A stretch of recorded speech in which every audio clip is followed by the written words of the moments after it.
Hi Huskies! Welcome back to my channel. And kung bago ka lang dito sa video natin, please like and subscribe and then follow mo na rin lahat ng mga videos ko and i-share mo na rin. Malay mo naman mabetan nila yung nabetan mo dito sa page ko. Well anyways, usapan tayo ng bakit ko nga ba hindi tinuloy ang managerial position ko sa Taco Bell. For some reason, parang hindi ko nararamdaman yung calling ko sa Taco Bell. Feeling ko hindi siya para sa akin. Hindi na ako naging masaya kasi ako naniniwala ako na kahit gaano kahirap ng trabaho basta masaya ka, gumagaan. Pero hindi ko na siya naramdaman kaya hindi ko na tinuloy at nag-resign ako. Nagpasya na akong mag-resign and alam niyo ba kung ano nagisusun kong trabaho? Malalaman na ni Sir Eric yung buong katotohanan. Iba kasi nilison ko kay Sir Eric. Kay Sir Eric, so eto na, nag-apply na po ako sa SM Marikina. Yes, sa SM Marikina po ako nag-apply. At ang journey ko sa SM Marikina, pag-uusapan natin ngayon. After ko magtrabaho sa Taco Bell, nag-apply po agad ako kay SM Marikina kasi hindi po ako pwede mabakante. Bilang breadwinner of the family, hindi tayo pwedeng mabakante. For today's video, nag-apply kagad tayo kay SM Marikina. At SM Marikina po talaga yung tinarget natin. Yes. Noong araw, siguro way back 2013 or sa kagilagitnaan ng 2012. Basta ganon. Kasi 6 months lang din naman ako dun eh. Dati, dun sa employees entrance, meron doong kulay pulang box. Tapos dun mo ihuhulog lahat ng resume. Lahat ng resume na nag-a-apply, doon maghuhulog. Tapos, pag napili nila, hindi ko alam kung tinatawagan or tinetext nila lahat.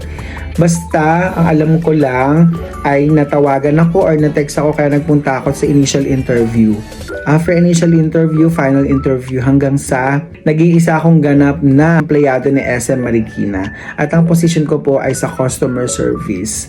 At ang position ko po talaga doon directly ay package counter. Minsan nasa gift wrapping. Tapos nagkakuha kami ng mga customer suggestions box. Yung mga suggestion box, doon tagakuha kami nun.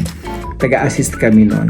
So pero madalas most of my duty ay sa package counter.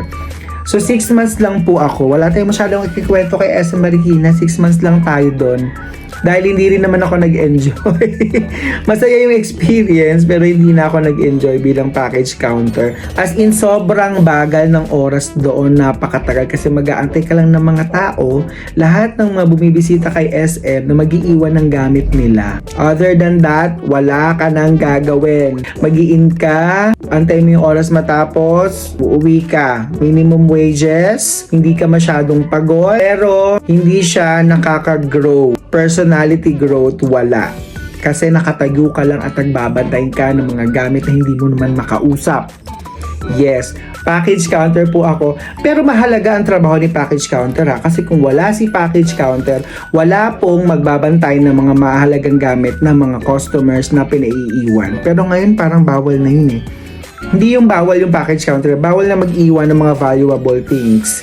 Kasi hindi na pananagutan ni SM o hindi na namin pananagutan if in case na mawala. So lahat ng marami lang bitbitin, babantayan po namin yun. Yung mga pagkain na gusto nyo iiwan sa amin, binabantayan lang po namin yung babalikan nyo lang. Tapos aalis na ulit kayo. Ganun lang po ang naging trabaho ko for 6 months. 6 days in a week. Umulan, umaraw, bumagyo, papasok ka. So kaway-kaway sa lahat ng mga nagtrabaho kay SM Marikina, nasa na kayo ngayon?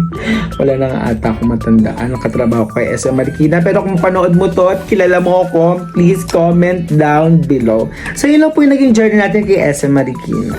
Paalam!